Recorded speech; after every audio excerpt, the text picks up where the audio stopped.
கொஞ்சம் கற்பனை செஞ்சு பாருங்க. நீங்க ஒரு கிராமப்புற ஆரம்ப சுகாதார நிலையத்துக்கோ அல்லது ஒரு நலவாழ்வு மையத்துக்கோ போறீங்க. சாதாரணமா நாம எல்லாரும் போற ஒரு இடம் தான் அது. ஆமா. அங்க போனதும் நாம என்ன பாக்குறோம்?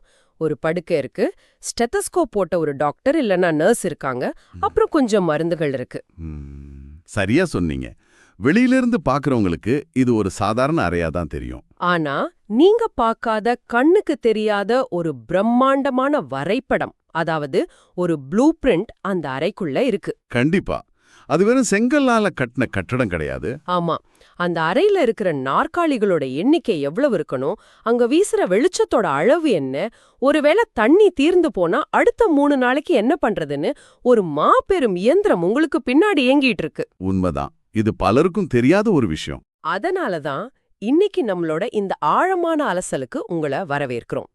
நம்ம சுகாதார கட்டமைப்போட சுவர்களை உடைச்சு அதுக்குள்ள இருக்கிற இந்த கண்ணுக்கு தெரியாத இயந்திரத்தை அக்குவேற ஆணிவேற அலச போறோம். ரொம்ப சுவாரஸ்யமான ஒரு தலைப்பு இது. சரி, இதை நம்ம விரிவாக பார்ப்போம்.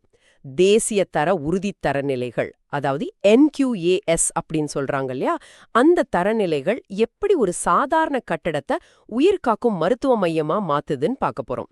முக்கியமா சி இன்புட் அப்படிங்கிற 5 தரநிலைகளை பத்தி பேச போறோம். இந்த சி இன்புட் அப்படிங்கிறது ரொம்ப முக்கியமான ஒண்ணு. ஒரு நோயாளி மருத்துவமனைக்கு வரும்போது அவருக்கு சரியான சிகிச்சை கிடைக்கணும் அப்படிங்கிறது மட்டும்தான் அவரோட எதிர்பார்ப்பா இருக்கும். அதுதானே இயல்பு. ஆமா. ஆனா அந்த சரியான சிகிச்சை கிடைக்கிறதுக்கு பின்னாடில நம்ம உள்ளீடுகள், அதாவது இன்புட்ஸ்னு சொல்லக்கூடிய விஷயங்கள் எவ்வளவு துல்லியமா இருக்கணும் அப்படிங்கிறது அந்த NQAS தரநிலைகளோட அடிப்படை. ஓ, அதாவது ஒரு அஸ்திவாரம் மாதிரி சொல்றீங்களா? கரெக்ட். ஒரு சமையலறையில சரியான பாத்திரங்களோ சுத்தமான தண்ணியோ இல்லாம எப்படி ஒரு நல்ல உணவு தயாரிக்க முடியாதோ அதே போலதான் மருத்துவத்துறையும். ஆக இந்த கட்டமைப்பு, பணியாளர்கள், பயிற்சி, மருந்துகள், உபகரணங்கள், இது எல்லாம் தான் அந்த அஸ்திவாரம். கண்டிப்பா. இது 5ம் சேர்ந்ததுதான் ஒட்டுமொத்த மக்கள் நல்வாழ்வுக்கான அடித்தளம். சரி, அடித்தளத்திலிருந்தே ஆரம்பிக்கலாம். முதல்ல தரநிலை C1, கட்டிடங்கள் மற்றும் வசதிகள். உள்கட்டமைப்பு பத்தி பார்க்கலாம். இத படிக்கும்போது எனக்கு ரொம்ப ஆச்சரியமா இருந்துச்சு. ஒரு மருத்துவமனையை உருவாக்குறது ஒரு விண்கலத்தை வடிவமைக்கிற மாதிரி ஒரு விஷயம்னு தோணுச்சு. விண்கலமா? அது ரொம்ப பெரிய வார்த்தையாச்சே. ஆனா அதுதான் உண்மை. ஏன்னா ஒவ்வொரு அங்குலத்துக்கும் ஒரு அறிவியல் பூர்வமான காரணத்தை வச்சிருக்காங்க. உதாரணமா வெளிச்சம். ஆமா, வெளிச்சம் ரொம்ப முக்கியமான ஒரு காரணி. நோயாளிவை காத்திருக்கிற இடத்திலேயோ இல்ல டாக்டர் பாக்குற அறையிலேயோ 150 லக்ஸ் அளவு வெளிச்சம் இருக்கணும்னு சொல்றாங்க. அது ஒரு சாதாரண வெளிச்சம் அளவுதான். ஆனா மருந்துகள் வழங்குற இடத்துல, அதாவது பார்மசில மட்டும் அந்த வெளிச்சத்தோட அளவு 2 மடங்கா, அதாவது 300 லக்ஸாக இருக்கணும்னு குறிப்பிட்டிருக்காங்க.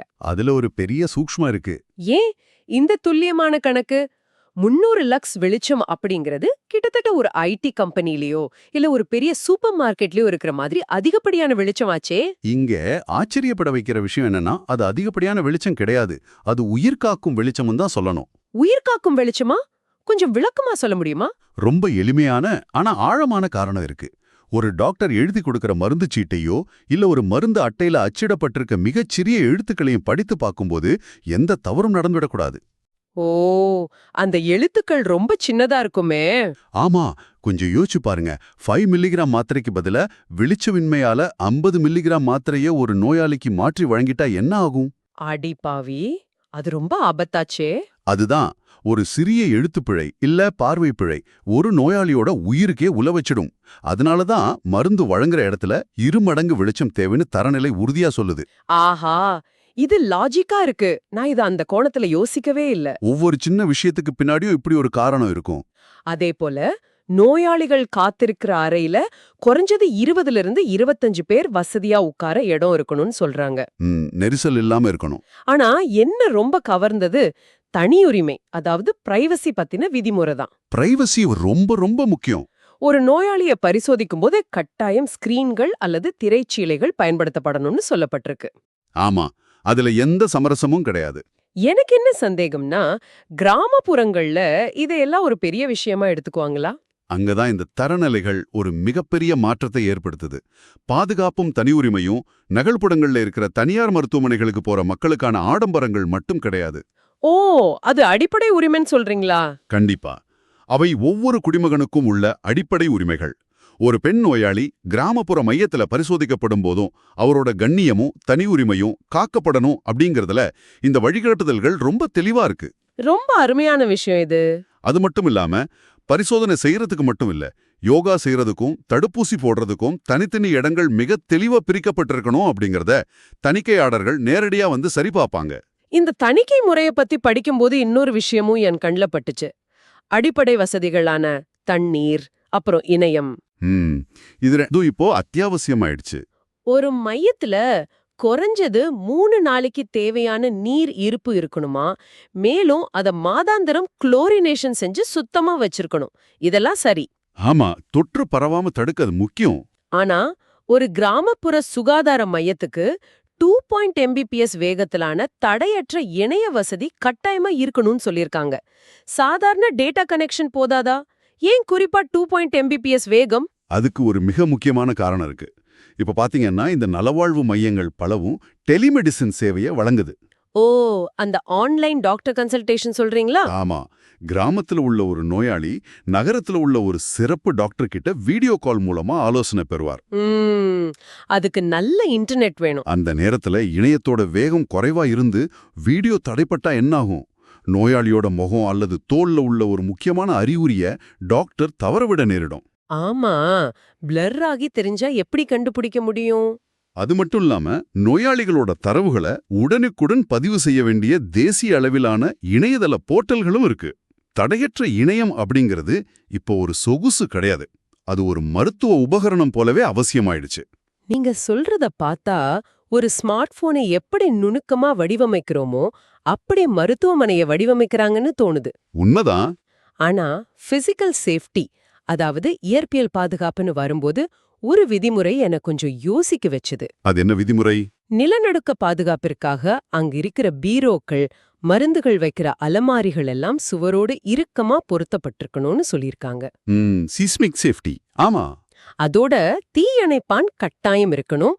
அத பாஸ் முறையில, அதாவது புல், எய்ம், ஸ்குவீஸ், ஸ்வீப் இந்த முறையில பணியாளர்கள் பயன்படுத்த தெரிஞ்சிருக்கணும்னு சொல்றாங்க. இது எல்லா பணியாளர்களுக்கும் கட்டாயம் தெரியணும். எனக்கு என்னமோ ஒரு குக்கிராமத்துல நிலநடுக்கம் வரும், பீரோ விழுன்னு இவ்வளவு மெனக்கிடுறது கொஞ்சம் அதிக பிரசங்கித்தனமா தோணுதே. இது ஒரு கார்ப்பரேட் கம்பெனிக்கான விதிமுறை போல இல்லையா? மேலோட்டமா பார்த்தா உங்களுக்கு அப்படி தோன்றலாம். ஆனா ஆபத்து வரும்போது கிராமம் நகரம்னு அது பிரிச்சு பாக்குறது இல்ல. அதுவும் உண்மைதான். 2001 குஜராத் நிலநடுக்கத்தையோ இல்ல சமீபத்து இயற்கை பேரிடர்களை நினைச்சு பாருங்க. பேரிடர் காலங்கள்ல முதல்ல செயல்பட வேண்டிய இடமே இந்த ஆரம்ப சுகாதார மையங்கள் தான். ஓ, மக்கள் அடிபட்ட நேரா அண்ணனாக தாமே வருங்க. சரியா சொன்னீங்க. ஒருவேளை நிலநடுக்கத்திலயோ இல்ல பெரிய அதிர்வுலையோ அங்குள்ள பீரோ விழுந்து மருந்துகள்லாம் உடைஞ்சிடுச்சுன்னா அதுக்கப்புறம் அடிபட்ட மக்களுக்கு யார் சிகிச்சை அளிக்கிறது? ஐயையோ, அந்த மையமே செயலிழந்து போயிடுமே. ஆமா, பேரிடர் சமயத்துல மருத்துவ மையம் பாதுகாப்பா நின்னாதான் அது சமுதாயத்தை காப்பாற்ற முடியும். அதனாலதான் தணிக்கையாளர்கள் அந்த அலமாரிகள் சுவரோட ஆணி அடிக்கப்பட்டு பொருத்தப்பட்டிருக்கான்னு தொட்டு பார்த்து அசைச்சு பார்த்து உறுதி செய்றாங்க. ஓ, அந்த மருத்துவ மையமே ஒரு சேஃப் ஜோனா இருக்கணும்னு சொல்றீங்க. சரி, உள்கட்டமைப்பு, அதாவது ஹார்ட்வேர் மிக சிறப்பா தயாராயிடுச்சு. ஆமா, C1 முடிஞ்சது. ஆனா அந்த ஹார்ட்வேரை இயக்குறதுக்கு ஒரு ஆபரேட்டிங் சிஸ்டம் தேவை இல்லையா? எவ்ளோ பெரிய கட்டிடமா இருந்தாலும் உள்ள மனிதர்கள் இல்லனா அது வெறும் செங்கற்கள் மட்டும்தானே? ரொம்ப ஆழமான ஒரு கேள்வி. மருத்துவத்தை வழங்குறது மனிதர்கள் தான். இந்த இடத்துல தான் தரநிலை C2 பணியாளர்களோட கட்டமைப்பு வருது. இந்த அமைப்புல யார் யாரெல்லாம் இருக்காங்க, அவங்களோட வேலை என்ன? இந்த பணியாளர்களோட அமைப்பு மிக துல்லியமா வரையறுக்கப்பட்டிருக்கு. ஒரு சுகாதார மற்றும் நலவாழ்வு மையத்துக்கு தலைமை தாங்குபவர் ஒரு தகுதி வாய்ந்த சமூக சுகாதார அதிகாரி. அதாவது ஒரு டாக்டர் மாதிரி செயல்படுறவங்களாம். இவரே CHU, அதாவது கம்யூனிட்டி ஹெல்த் ஆஃபீஸர்னு சொல்லுவாங்க, இல்லனா MLHPன்னு அழைப்பாங்க. இவர் ஒரு மினி கிளினிக்கோட கேப்டன் மாதிரி. ஓ, கேப்டன். இவருக்கு கீழே யாரெல்லாம் இருப்பாங்க? இவருக்கு உறுதுணையா 2 ANM எனப்படும் துணை செவிலியர் மற்றும் மருத்துவச்சிகள் இருப்பாங்க. இவங்க தான் தாய் சேய் நலம், தடுப்பூசி இதுக்கெல்லாம் ஆணிவேர். இவங்கள தவிர ஆண் மற்றும் பெண் பல்நோக்கு சுகாதார பணியாளர்களும் இருப்பாங்க. நான் இந்த டாக்குமெண்ட்ஸை படிக்கும்போது ஆஷா பணியாளர்களை பத்தின ஒரு சுவாரஸ்யமான புள்ளி விவரத்தை பார்த்தேன். ஆஷா பணியாளர்கள் நம்ம சுகாதார அமைப்போட மிக முக்கியமான அங்கம். ஆமா, சாதாரண பகுதிகள்ல 1000 பேருக்கு ஒரு ஆஷா பணியாளர் இருக்கணும்னோ, அதுவே மலைவாழ் அல்லது பழங்குடியினர் வசிக்கிற கரடுமுரடான பகுதிகள்ல 500 பேருக்கு ஒருவரே போதும்னு சொல்லியிருக்காங்க. இது ரொம்ப முக்கியமான ஒரு வேறுபாடு. அப்போ நிறைய நடக்கணும் இல்லையா? ஆமா, சமவெளியில 1000 பேர் வசிக்கும் வீடுகளை ஒருவர் நடந்து சென்று பார்த்துவிட முடியும். ஆனா ஒரு மலைப்பகுதியில 500 பேர் வசிக்கும் வீடுகளுக்கே பல கிலோமீட்டர்கள் மலையேறி கரடுமுரடான பாதைகள்ல பயணிக்க வேண்டியிருக்கும். ஓ, அவங்களோட உடல் உழைப்பு ரொம்ப அதிகமா இருக்கும். கண்டிப்பா. அந்த பணியாளரோட உடல் உழைப்பையும் நேரத்தையும் கணக்குல கொண்டே இந்த மக்கள் தொகை விகிதம் அறிவியல் பூர்வமா பிரிக்கப்பட்டிருக்கு. இது ஒரு நாடகத்துக்கு நடிகர்களை தேர்ந்தெடுக்கிற, அதாவது காஸ்டிங் பண்ற மாதிரி இருக்கு. யார் எந்த பாத்திரத்தை எப்போ செய்யணும்னு தெளிவான வரையறை. ரொம்ப சரியான ஒப்பீடு. ஆனா ஆட்களை வேலைக்கு எடுத்தாச்சு, அவங்க கையெழுத்து போட்டுட்டு சும்மா உட்கார்ந்திருக்க முடியாது இல்லையா? நிச்சயமா முடியாது. அவங்களுக்கான வேலை திட்டம் ரொம்ப தெளிவா இருக்கணும். அதுக்காக ஒரு டியூட்டி ரோஸ்டர் மற்றும் கள ஆய்விற்கான திட்டங்களை முன்கூட்டியே தயார் செய்யணும்னு ஒரு விதிமுறை சொல்லுது. காலையில எழுந்து ஏதோ ஒரு தெருவுக்கு போய் நோயாளிகளை பாக்குறதுல என்ன சிக்கல்? எதற்காக இந்த மைக்ரோ பிளானிங்? ஏன்னா இலக்கில்லாத பயணம் நேர வரையத்தை மட்டுமே தரும். கள ஆய்வுக்கு செல்றதுக்கு முன்னாடி தேவை மதிப்பீடு, அதாவது நீட்ஸ் அசஸ்மெண்ட் செய்யப்படணும்னு தரநிலைகள் சொல்லுது. தேவை மதிப்பீடுன்னா முன்கூட்டியே டேட்டா எடுக்கிறதா? ஆமா. உதாரணமா ஒரு கிராமத்துல தொற்றா நோய்கள், அதாவது சர்க்கரை நோய், உயர் ரத்த அழுத்தம் உள்ளவங்க எந்த தெருவுல அதிகமா இருக்காங்க, இந்த வாரம் எந்தெந்த கர்ப்பிணிகளுக்கு பரிசோதனை செய்யணும் அப்படிங்கிற தரவுகள் அந்த மையத்துக்கிட்ட இருக்கும். ஓ, அத வச்சு பிளான் பண்ணுவாங்களா? ஆமா. இன்னைக்கு நான் 3வது வார்டுக்கு செல்றேன், அங்க 5 கர்ப்பிணிகளையும் 10 சர்க்கரை நோயாளிகளையும் சந்திக்க போறேன் அப்படின்னு திட்டமிட்டு சென்றால்தான் ஒரு நாளோட வேலை முழுமையா முடிவடையும். அருமை. கட்டிடம் தயாராயிடுச்சு, தேவையான மனிதர்களும் வந்துட்டாங்க, அவங்களுக்கு என்ன வேலைன்னு தெரிஞ்சிடுச்சு. ஆமா. அடுத்தது என்ன? இங்கதான் விஷயம் ரொம்ப சுவாரஸ்யமா மாறுது. அதாவது தரநிலை C3, பயிற்சி மற்றும் திறன் மதிப்பீடு. சாஃப்ட்வேர் அப்டேட்னு சொல்லலாமா? கரெக்ட். எனக்கு என்ன ஒரு பெரிய சந்தேகம்னா, ஒரு நபர் பணியில சேரும்போது அவருக்கு எல்லாம் தெரிஞ்சிருக்கலாம். ஆனா 10 வருஷம் கழிச்சு அவர் அதே திறமையோடு இருப்பார் அப்படிங்கிறதுக்கு என்ன உத்தரவாதம்? மருத்துவத்துறை தினமும் மாறிக்கிட்டே இருக்கே. இதை எப்படி தணிக்கை செய்யறாங்க? ஒரு நர்ஸுக்கோ இல்ல ஒரு துப்புரவு பணியாளருக்கோ நீங்க எப்படி தேர்வு வைப்பீங்க? அதுக்காக தான் ஆஸ்கி, அதாவது OSCE அப்படிங்கிற ஒரு முறையை பயன்படுத்துறாங்க. ஓ, ஆஸ்கி முறையா? இது வருஷத்துக்கு ஒரு முறையாவது கட்டாயம் நடத்தப்படணும். இது ஒரு பேப்பர் பேனா வச்சு எழுதுற எழுத்து தேர்வு கிடையாது. இது ஒரு செய்முறை மதிப்பீடு. செய்முறை மதிப்பீடுனா பிராக்டிகல் எக்ஸாம் மாதிரியா? ஆமா. அதாவது ஒரு பணியாளர் தனது வேலையை எப்படி செய்றார் அப்படிங்கறத ஒரு தணிக்கையாளர் அல்லது மேலதிகாரி நேரடியாக பார்த்து ஒரு செக்லிஸ்ட் மூலமா மதிப்பிடுவார். இத பத்தி நான் கொஞ்சம் விரிவா படிச்சேன். ஒரு துப்புரவு பணியாளர் தரைய கூட்டினாரான்னு மட்டும் பாக்குறது இல்லையாம். ரத்தம் சிந்திருந்தா அதை எப்படி பாதுகாப்பா சுத்தம் செய்றார், ஒரு குறிப்பிட்ட சதவீதத்துல ப்ளீச்சிங் பவுடர் கரைசலை எப்படி தயாரிக்கிறார், கை கழுவுறதுக்கான 6 படிகளை வரிசையா செய்றாரா? ஆமா. 6 ஸ்டெப்ஸ் ஆஃப் ஹேண்ட் வாஷிங். அது எல்லாம் செக்லிஸ்ட் வச்சு பாக்குறாங்களாம். ஒரு நிமிஷம் இருங்க, இத நான் நடைமுறையில யோசிச்சு பாக்குறேன். சொல்லுங்க. வெளியே காய்ச்சலோடும் வலியோடும் 10 பேர் காத்துக்கிட்டு இருக்காங்க. உள்ள ஒரு நர்ஸ் ப்ளீச்சிங் பவுடரை எப்படி கலக்குறாங்க, சோப்பு போட்டு கையை எப்படி தேய்க்கறாங்கன்னு ஒரு அதிகாரி செக்லிஸ்ட் வச்சுக்கிட்டு நின்னா? அது கொஞ்சம் சங்கடமா இருக்கும்னு நினைக்கிறீங்களா? சங்கடம் மட்டுமில்ல, அது அந்த பணியாளருக்கு எவ்ளோ பெரிய மன உளைச்சல். நோயாளிகளை பாப்பாங்களா இல்ல தணிக்கையாளரோட செக்லிஸ்ட நிரப்புவாங்களா? இது அப்பட்டமான மைக்ரோ மேனேஜ்மெண்ட் இல்லையா? மனிதர்களை இயந்திரம் போல நடத்த முடியாதே. உங்களோட இந்த கேள்வி ரொம்ப நியாயமானதுதான். ஆனா இதை நம்ம ஒரு பெரிய கண்ணோட்டத்துல பார்த்தோம்னா, இந்த மதிப்பீடுகள் நோயாளிகள் கூட்டமா இருக்கிற அவசர நேரங்கள்ல செய்யப்படுறது கிடையாது. ஓ, இதுக்காக தனி நேரம் ஒதுக்குவாங்களா? ஆமா, அதுக்குன்னு தனி நேரம் ஒதுக்கப்படும். மேலும் ஒரு செவிலியர் சரியாக கை கழுவவில்லை என்றாலோ அல்லது ப்ளீச்சிங் பவுடரை சரியான அளவுல கலக்கவில்லை என்றாலோ அந்த மையத்துல நோய் தொற்று எளிதில் பரவிடும். ஆமா, இன்ஃபெக்ஷன் கண்ட்ரோல் ரொம்ப முக்கியம். ஒரு நோயாளி சாதாரண காய்ச்சலோட வந்து வேறேதோ ஒரு பெரிய தொற்று நோயோட திரும்பி செல்லக்கூடாது இல்லையா? கண்டிப்பா, அது மருத்துவமனைக்கே ரொம்ப ஆபத்து. அதே போல இந்த செக்லிஸ்ட்களோட நோக்கம் பணியாளர்களை தண்டிப்பதோ அல்லது வேலை நீக்கம் செய்வதோ கிடையாது.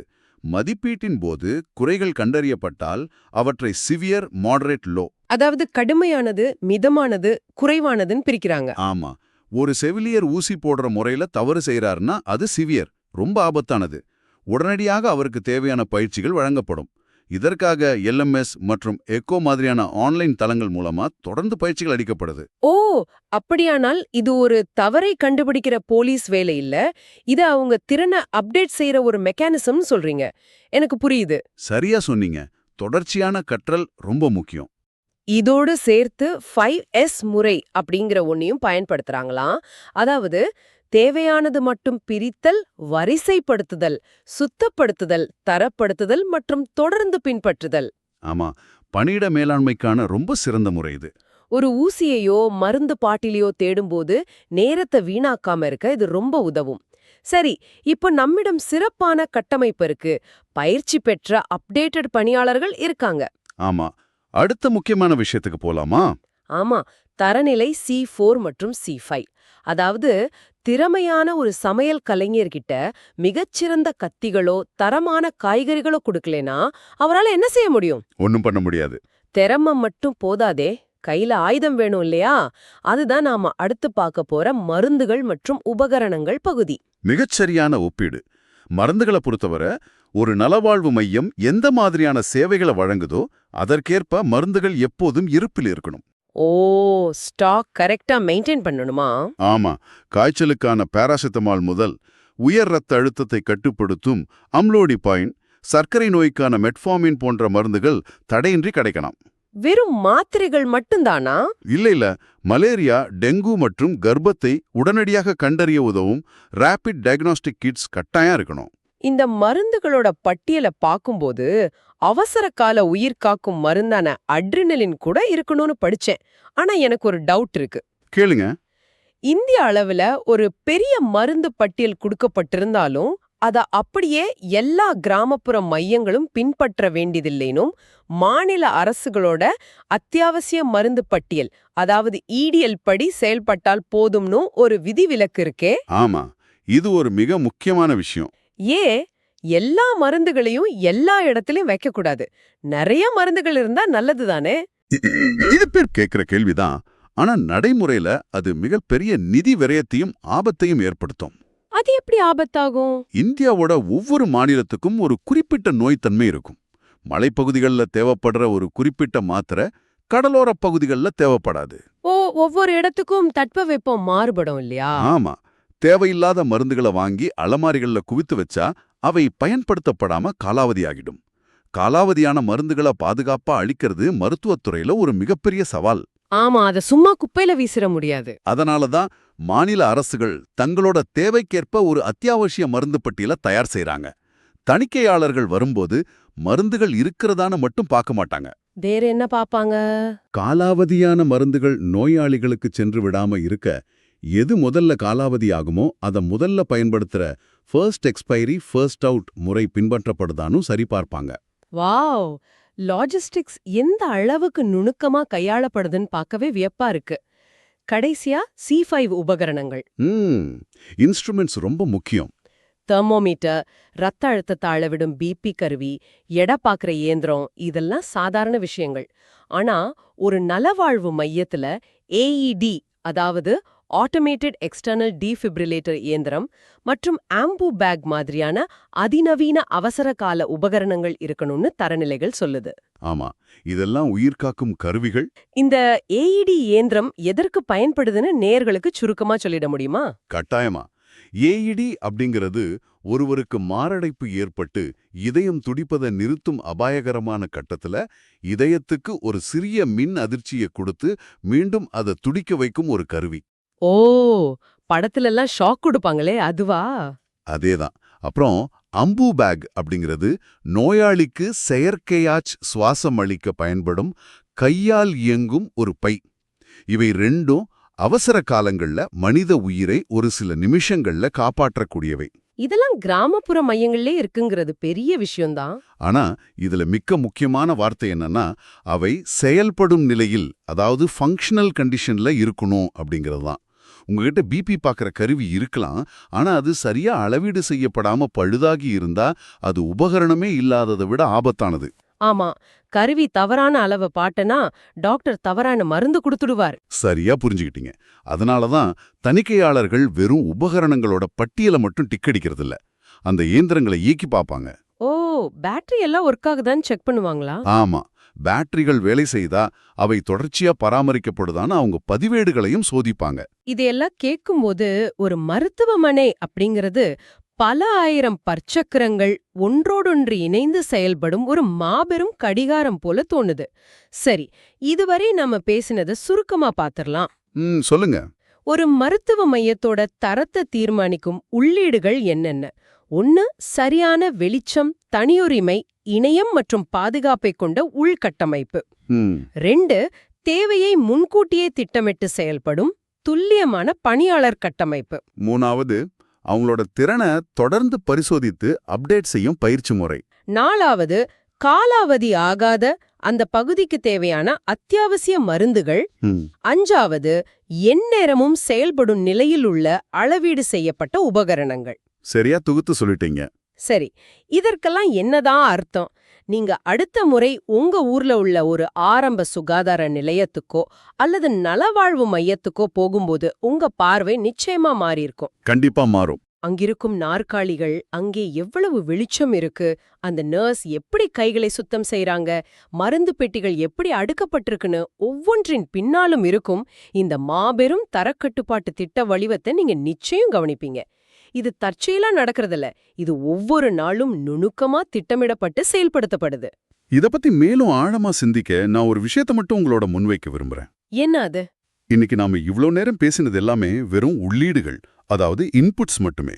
ஒரு அமைப்பிற்குள்ள நாம எதை கொடுக்கறோம், மனிதர்களையும் கருவிகளையும் எப்படி தயார் நிலையில வைக்கிறோம் அப்படிங்கறத பத்தி மட்டுமே பேசணும். ஆமா, உள்ளீடுகளை பத்தி மட்டும்தான் அலசணும். இந்த உள்ளீடுகளை தயாரிக்கிறதுக்கு இவ்ளோ அளவீடுகள், செக்லிஸ்ட்கள், தணிக்கைகள் மற்றும் சிக்கலான விதிமுறைகள் தேவைன்னா, ஓ மை காட், நீங்க என்ன சொல்ல வரீங்கன்னு எனக்கு புரியுது. இந்த மையங்கள் உருவாக்கும் வெளியீடுகளை அளவிடுவது எவ்வளவு பிரமாண்டமானதாக இருக்கும். அதாவது குணமடைந்த நோயாளிகளின் எண்ணிக்கை, தடுக்கப்பட்ட இறப்புகள், ஒரு முழு சமுதாயத்தின் மேம்பட்ட ஆரோக்கியம் மற்றும் மக்களோட வாழ்நாள் நீட்டிப்பு ஆகியவற்றை துல்லியமா அளவிடுறது எப்பேற்பட்ட சவாலா இருக்கும். உண்மையாவே அது ஒரு பிரம்மாண்டமான விஷயம்தான். ஒரு மனிதனோட உயிர் பிழைத்திருப்பதை, ஒரு சமுதாயத்தோட நல்வாழ்வை எண்களில் எப்படி அடுக்க முடியும்? அத பத்தி நீங்களே சிந்தித்து பாருங்க. என்ன ஒரு அருமையான சிந்தனை. நாம உள்ளே கொடுக்கும் இந்த சிறிய உள்ளீடுகள் வெளியில ஒரு சமுதாயத்தோட வாழ்நாளையே நீட்டிக்குது அப்படிங்கிறது சிலிர்ப்பான உண்மை. அதுதான் மருத்துவத்துறையோட மகத்துவம். இன்னைக்கு இந்த பல அடுக்கு தரநிலைகளை, ஒரு மருத்துவமனையோட திரைக்கு பின்னால் நடக்கும் அறிவியலை மிக தெளிவா புரிஞ்சுக்கிட்டோம். இந்த விரிவான தேடலில் எங்களோட பயணித்ததற்கு மிக்க நன்றி. அந்த வெளியீடுகளை பத்தின சிந்தனையோடு இன்னைக்கு விடைபெறுகிறோம். மீண்டும்